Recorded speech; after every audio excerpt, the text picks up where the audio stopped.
পর্যটন ও পরিষদীয় বিষয়ক মন্ত্রকের দায়িত্ব নিয়ে অবশেষে নিজের দফতরে এলেন নবনিযুক্ত মন্ত্রী শঙ্কর ঘোষ। শুক্রবার অফিসে এসে পৌঁছলেন দফতরের উচ্চপদস্থ আধিকারিক এবং কর্মচারীরা তাকে ফুল ও তোড়া দিয়ে স্বাগত জানান। দায়িত্বভার গ্রহণ করার পর দফতরের আধিকারিকদের সঙ্গে প্রাথমিক বৈঠকও করেন তিনি। রাজ্যের পর্যটন শিল্পকে আরও এগিয়ে নিয়ে যাওয়া এবং পরিষদীয় স্তরে কাজকে আরও গতিশীল ও মসৃণ করাই যে তার প্রধান লক্ষ্য। কার্যভার গ্রহণের প্রথম দিন থেকে সেই ইঙ্গিত দিয়েছেন নতুন মন্ত্রী।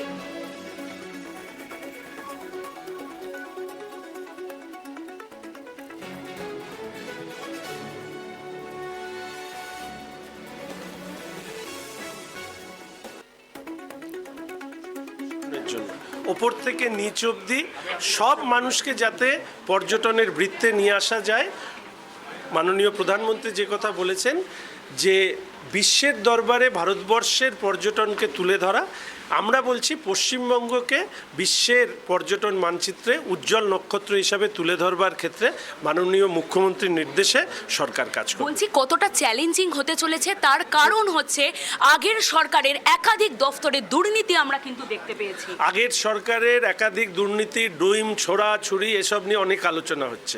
বরঞ্চ আমরা আলোচনা করি যে পশ্চিমবঙ্গের পর্যটন সম্ভাবনাকে কিভাবে সাফল্যে পরিণত